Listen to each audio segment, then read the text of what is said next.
Hello everyone, welcome back to my channel. और कैसे हो आप सभी? उम्मीद करते हैं आप सभी बहुत अच्छे होंगे, सेहतमंद होंगे, खुशहाल होंगे, अपना अच्छी तरह से ध्यान रख रहे होंगे और हम सब भी मज़े में हैं। और पीछे से अगर साउंड आ रहा है तो मेरा डिश वॉशर ऑन है। एक्चुअली आज मैं पहली बार शायद इतनी रात से व्लॉग शुरू कर रही हूँ। हमारा डिनर विनर सब हो चुका है, मैं बस किचन साफ़ कर ही रही थी। मैं आपको ये दिखा रही थी मेरा चिमनी के फ़िल्टर मैंने लगाए थे डिश वॉशर में कल, और वो बिल्कुल भी साफ़ नहीं आए। मतलब आधी अधूरी सी सफाई हुई थी, पूरे फ़िल्टर वो साफ़ नहीं हुए थे। तो आज मैंने वापस से जब ये डिश वॉशर लगाया है तो फ़िल्टर्स वापस से रख दिए। अगर आपको याद हो तो मैं हमेशा ये बोलती थी कि मैं ना फ़िल्टर्स डिश वॉशर में नहीं क्लीन करती क्योंकि मेरे वाले क्लीन नहीं आते। I don't know what is the reason. मैं अगर हर हफ्ते समझिए मैंने संडे का दिन फिक्स कर रखा है, अगर हर हफ्ते लगाऊँ तो ये क्लीन रहता है। बट जैसे अभी पिछले हफ्ते मैं बिज़ी भी थी थोड़ा, ऐसे अगर 2-4 हफ्ते निकल जाए ना तो उस पर वो ग्रीस जो है वो अगर चिपक जाए ना तो फिर डिश वॉशर में क्लीन नहीं आती इन वन गो। तो मैं वैसे उसे हाथ से घिस लेती हूँ। I know so many tricks now, मेरे पास क्लीनर भी है। But dish washer is like handy कि अभी सारे बर्तन लगा रखे हैं तो फ़िल्टर भी लगा दो। तो नहीं साफ़ आया तो मैंने ये जो इसका बॉडी है ये कल साफ़ किया था। फिर उसमें से उसका साइकिल पूरा हो गया था ना, तो फिर मैं निकाल कर लेकर आई तो वो गंदे थे। तो फिर मैं वेट कर रही थी कि मैं इसे कल फिर से, क्योंकि दिन में नहीं लगा सकते, दिन में जानबूझकर नहीं लगाया क्योंकि कुछ ना कुछ काम किचन में लगा रहता है। अभी रात में तो चिमनी एकदम फ्री है तो मैंने लगा दिया है। अभी देखते हैं अभी कैसा आएगा। ऑल्सो आप यहाँ देख रहे हो ये हैं बैग्स, दूध के बैग। तो सानवी खुशी ने बैग, एक्चुअली उनके स्कूल में है एक एक्टिविटी, तो उसमें वो रिसाइकलिंग से रिलेटेड समथिंग है। तो उनके टीचर ने बोला है कि जो दूध के बैग होते हैं ना उसको धो करके लाइएगा, धुला हुआ सूखा किया हुआ एकदम साफ़ लेकर आएगा। तो रिसाइकलिंग एक्टिविटी उनके स्कूल में कुछ होने वाली है। तो ये 4 बैग होते हैं, तो 2 मतलब धुल करके 2 सानवी ने 2 खुशी ने ले लिए हैं। ये अच्छी तरह से सूख जाएंगे। मैं ज़रा यहाँ से ज़रा वाइप ऑफ कर दूँ और इसके बाद मैं करूँगी 2-4 जो काम रहते हैं रात के। कई दिन से बच्चों को मैं दूध दे रही हूँ क्योंकि पिछले हफ्ते हम लोग पूरा वक्त मम्मी के घर में ही थे, ज़्यादातर वक्त वहीं पर थे। कुछ भी मतलब ऑर्गेनाइज्ड वे में नहीं हो रहा था। मेरे फ्रूट्स वगैरह सभी ख़त्म हो गए थे, तो शर्मा जी लेकर आए थे मौसमी, तो मैं वो ज़रा छील के रख दूँ। सुबह सुबह में ना वैसे तो हस्बैंड छील देते हैं बट कभी कभी उतना टाइम मिलता नहीं है। तो मैं सोच रही हूँ अभी 10 मिनट लगेगी, मैं वो काम कर लूँ तो फ्री हो जाएंगे। फिर सुबह में मैं जूस बनाऊँगी और रात को ये 2-4 मिनट निकाल लो ना तो सुबह में बड़ी ईज़ हो जाती है। तो ये ज़रा मैं आके साफ़ करूँगी क्योंकि मौसमी के प्लेट वगैरह भी आएगी ना।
और जो अभी वीक गया है ना, लास्ट वीक इतना ज़्यादा बिजी था। उससे पहले वाले वीक में आपसे बोल ही रही थी कि 29 से हम लोग बहुत बिजी हो जाने वाले हैं। 29 को था मंडे और उसके बाद हर रोज़ ही कोई ना कोई इवेंट हम लोग कर रहे थे सेलिब्रेट टिल संडे। मतलब सैटरडे को मेरे हस्बैंड का बर्थडे था और उसके बाद फिर संडे तो वैसे ही अगले वीक की प्रिपरेशन के लिए बिज़ी हो जाता है।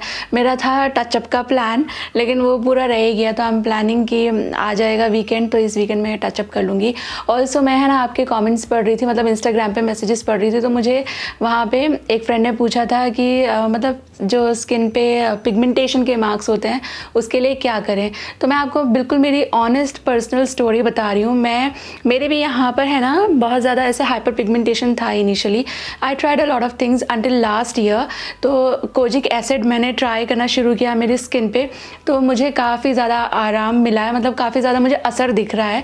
ऑल्सो बहुत सारे फ्रेंड्स मुझे बोलते भी हैं कि स्किन लुक्स क्लियरर नाउ। तो मैं आपको एक्चुअली यही बताना चाह रही थी that lot of people face concerns like me, जिसमें pigmentation, dark spots are very common और रीज़न कुछ भी हो सकता है। मुझे एक्चुअली प्रेगनेंसी के दौरान बहुत ज़्यादा मार्क्स डेवलप हुए थे और उसके बाद धीरे धीरे फेड होते चले गए। एंड एक इंग्रेडिएंट जो आपके ये पिगमेंटेशन एंड डार्क स्पॉट्स पे works like wonder is kojic acid and it helps to reduce pigmentation when used regularly. And I will be using the Dermaco's 2% kojic acid face serum. It is specially formulated for dark spots and pigmentation. ये है ना, pigmentation को reduce करने में बहुत help करता है। और अगर आपको मुझ पर बिलीव नहीं होता तो I would like to tell you that 80% of users saw reduction in pigmentation with regular use. And I also have the Dermaco's 2% kojic acid face cream. It also has amazing ingredients. It has vitamin C, glycolic acids. आप इसे दिन और रात दोनों वक्त इस्तेमाल कर सकते हो, but this serum I use it at night time only. और आप इसे डेली बेसिस पर यूज कर सकते हो, लाइक एवरी डे। और एक सबसे इंपॉर्टेंट, सबसे जरूरी बात जो आपको ध्यान रखनी है वो ये कि जब कभी भी आप active ingredient based skin care इस्तेमाल कर रहे हो, never forget to use a broad spectrum sunscreen. And for this I will be using the Dermaco's 1% hyaluronic sunscreen aqua gel. और इस सनस्क्रीन एक्वा जेल में पावर है SPF 50 एंड PA++++ फॉर्मुलेशन की। ये बहुत ही लाइट वेट है, fragrance free है and it dissolves like water. और पता है ये जो कॉम्बिनेशन है ना hyaluronic acid and vitamin E का, it helps fight sun damage, reduces fine line, wrinkles, makes your skin soft like butter. और चलिए मैं आपको कोजिक एसिड के बारे में थोड़ा बताती हूँ। कोजिक एसिड आपके स्किन के अंदर पेनिट्रेट करता है and it reduces pigmentation, dark spots and blemishes. Also ये स्किन टोन को लाइट करता है। स्किन पे अगर कोई डिस्कलरेशन है तो वो भी धीरे धीरे चली जाती है। Also you will observe even skin tone within 3 weeks of usages. Also ये डार्क स्पॉट्स को लाइट करता है, decreases appearance of scars and also treat melasma. And how to use this serum? It's very easy. Always start with cleansing your face. Face को अच्छी तरह से धो लीजिए और उसके बाद ये सीरम का 3 से 5 ड्रॉप ले लीजिए एंड आपके फेस पर, नेक पर अच्छी तरह से मसाज करना शुरू कीजिए तब तक जब तक कि ये जो सीरम है आपके स्किन में अच्छी तरह से अब्जॉर्ब हो जाए। And it is advisable to use this serum at night time. और इन दोनों में से एक वक्त पर एक ही चीज़ इस्तेमाल कीजिए। जैसे ये आप आपके नाइट टाइम स्किन केयर में इंक्लूड कर सकते हो, वाइल इसे आप लगा सकते हैं मॉर्निंग में। मैं भी इसे मॉर्निंग में ही इस्तेमाल करूंगी। और इसको अप्लाई करने के बाद I will be applying broad spectrum sunscreen from the Derma Co which is 1% hyaluronic sunscreen aqua gel. All new products from The Dermaco are fragrance free. They also have taken this young scientist initiative जिसके तहत every time you buy from them, Dermaco will link your order to a child that they help to educate along with Bhumi. They have pledged to help 10,000 plus students across the year. And if you want to try your hands on these products, make sure you are using my discount code which is Neelam 2022. इसका इस्तेमाल करके आपको मिलेगा 20% का discount on your order when you place your order through Dermaco's official website, जो मैं screen पर भी और डिस्क्रिप्शन बॉक्स में भी मेंशन कर दूंगी। These products are also available on Nykaa, Amazon and Flipkart but without my discount code.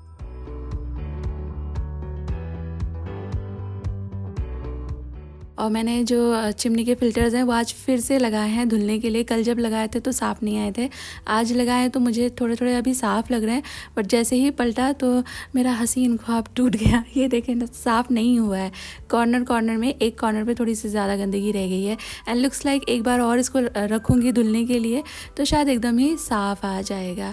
और इसके बाद बच्चों को भेज चुके हैं हम लोग स्कूल और मेरा और हस्बैंड का चाय नाश्ता बन रहा है। तो चाय के लिए मैंने दूध चढ़ा दिया है और मैं बनाने वाली हूँ हम दोनों के लिए सैंडविच। शानो खुशी के लिए मैंने आलू और पराठा दिया है और ये थोड़ी सी आलू की स्टफिंग बच गई थी ना, तो मैंने सोचा इसका सैंडविच कर लेती हूँ। वैसे भी शर्मा जी को सैंडविच बहुत अच्छे लगता है। मुझे सैंडविचेस बिल्कुल भी पसंद नहीं है किसी भी तरह के, लाइक मैं थोड़ा बहुत खा लेती हूँ, ऐसा नहीं है कि बिल्कुल ही नहीं खाऊँगी। मेरे लिए कुछ अलग से ही बनेगा ऐसा तो नहीं है, बट मुझे बहुत ज़्यादा पसंद नहीं है। कोई मुझे बोले कि सैंडविच, मतलब मेरी फ़र्स्ट चॉइस नहीं होती है कि सैंडविच बने। तो ये जो स्टफिंग थी जिसके मैंने बनाए थे समोसा बन्स, ये थोड़ी सी रखी थी, तो हस्बैंड के लिए और मेरे लिए मैं एक एक सैंडविच फटाफट से बना लूँगी तवा पर।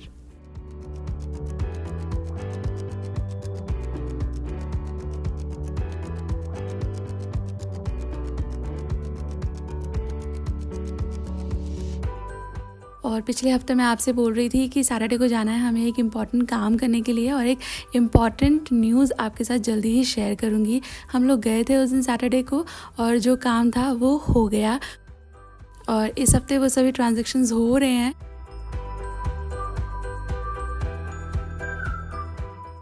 तो खुशखबरी ये है कि बहुत जल्दी ही अब हमें हमारे नए घर की चाबियाँ मिल जाएंगी। 1-1.5 हफ्ते का टाइम वो लोग लेंगे, उन्होंने बोला था। तो उसके बाद फिर मैं आपको नए घर का टूर कराऊंगी।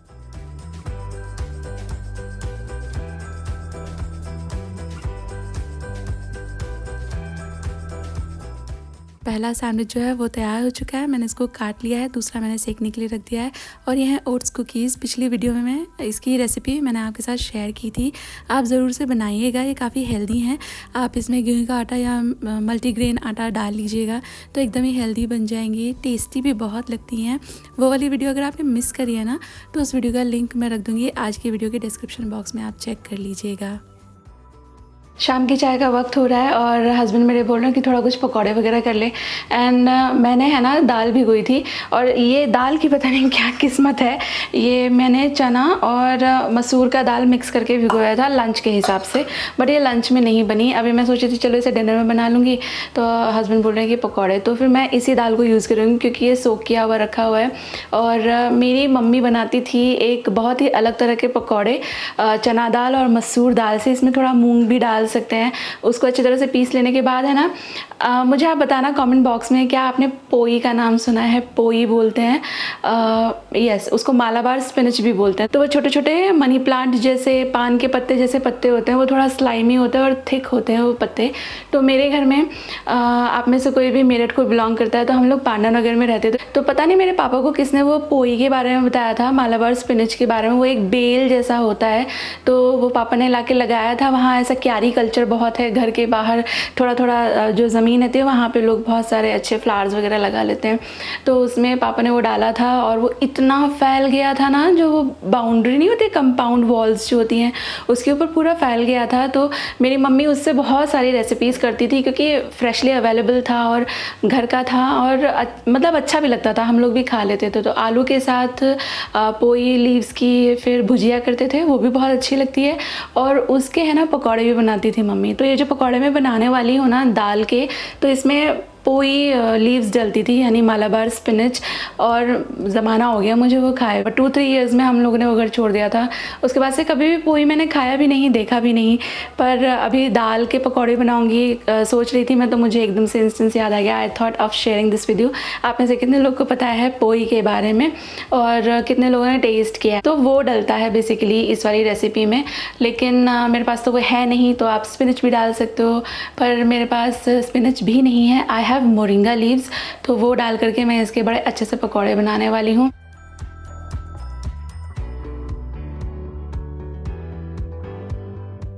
और ये जो दाल के पकौड़े हैं ना, वैसे तो इसमें वो जो पोई लीव्स होती हैं वो काट कर ऐड की जाती हैं, आप रेगुलर स्पिनच भी ऐड करके डाल सकते हैं। बट मम्मा इसमें बनाती थी थोड़ी सी आलू और काफ़ी सारी हरी मिर्चें। ये हरी मिर्चें बिल्कुल तीखी नहीं है, बट इसमें ना वो भजिया वाला मज़ा आता है। तो मैंने काफ़ी सारी ये ले ली हैं और इसके अंदर जाएगा आलू भी, उससे बहुत ही बढ़िया टेस्ट आ जाता है इन पकौड़ों का। तो मैंने आलू काट लिए हैं, साथ में हरी मिर्चें जो बहुत तीखी नहीं है, थोड़ी सी ज़्यादा ही काट ली हैं। देन थोड़ा सा मैं इसके अंदर हरा धनिया, फ्रेश हरा धनिया भी काट करके ऐड करूँगी। एंड देन 2 मीडियम साइज़ की प्याज है, इसको थोड़ा सा बड़ा बड़ा काटेंगे कि थोड़ा सा उसका टेक्सचर आए, थोड़ा सा देखने में आए ये प्याज। तो मैंने इसको लेंथ वाइज काट लिया है।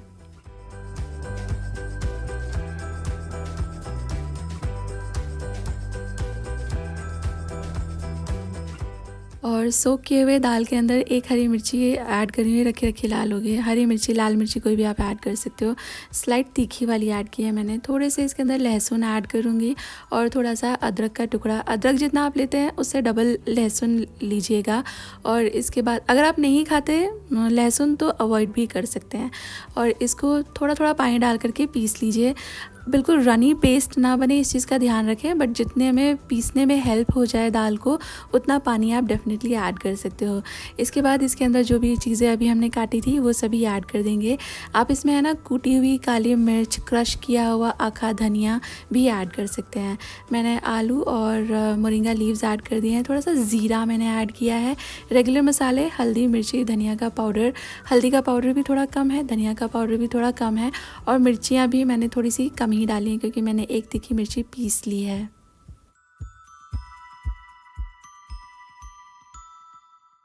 आप इसमें है ना थोड़ा क्रिस्पी करने के लिए चावल का आटा डाल सकते हो, बट ट्रस्ट में ज़रूरत नहीं है, ये ऐसे ही बहुत मज़ेदार बनता है। और इस बैटर को रेस्ट नहीं कराना है, इसे तुरंत ही हम पकौड़े बनाएंगे।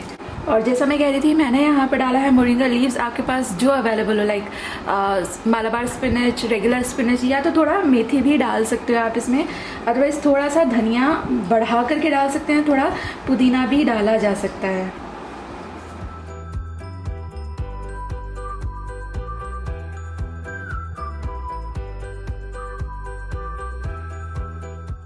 ये है ना थोड़ा थोड़ा सा बिखरता है तेल में, मतलब बहुत ज़्यादा तो नहीं, बट आप देखिए थोड़ा थोड़ा सा इसके क्रम्स है ना छूटते हैं। तो अगर आपको लगे बहुत ज़्यादा ही बिखर रहा है तो आप इसमें बेसन डाल लीजिएगा बाइंडिंग देने के लिए, कि अगर दाल कम है तो ऐसा हो सकता है। बट इतना, ये जैसे आप देख रहे हैं ना, इतना थोड़ा तो निकलेगा ही, क्योंकि दाल में बेसन जैसी बाइंडिंग नहीं होती है। और ये है ना बहुत क्रिस्पी बनते हैं। आप इनको देखिए, इनको कुक होने में थोड़ा टाइम लगता है। ऐसा नहीं है कि इसमें कुक करने के लिए टाइम लगता है, बट ये ब्राउन होने में थोड़ा वक्त लेते हैं। But they taste yummy and कुरकुरे एकदम।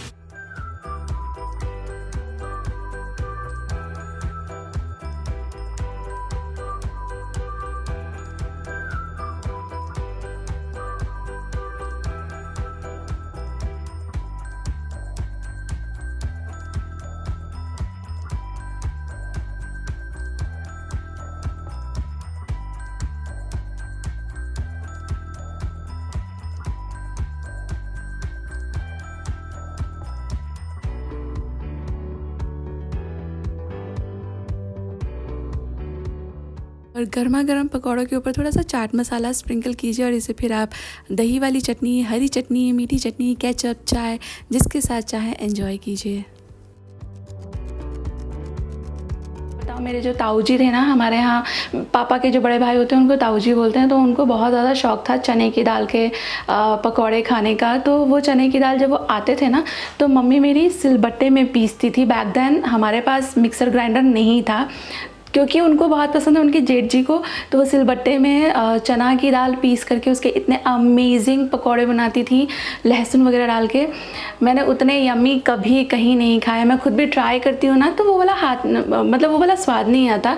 वो कहते हैं ना, हाथ हाथ की बात होती है। सेम इंग्रेडिएंट भी डालो, सेम प्रोसीजर से बनाओ, फिर भी हर बंदा जो बनाएगा तो वो जो फाइनल प्रोडक्ट रहता है ना, उसमें थोड़ा सा फ़र्क आता ही है टेस्ट का। मैंने अभी दोपहर में शावर लिया था और मैंने लगाया है नेल पेंट, हाथ में भी लगा लिया है और पैरों में भी लगा लिया। पता नहीं, शायद महीने भर बाद मैंने आज नेल पेंट लगाया है।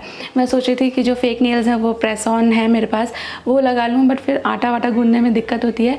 कल मेरे बच्चों की छुट्टी है, फ्राइडे है कल, और फ्राइडे को गणपति विसर्जन है, तो सानवी खुशी की छुट्टी है।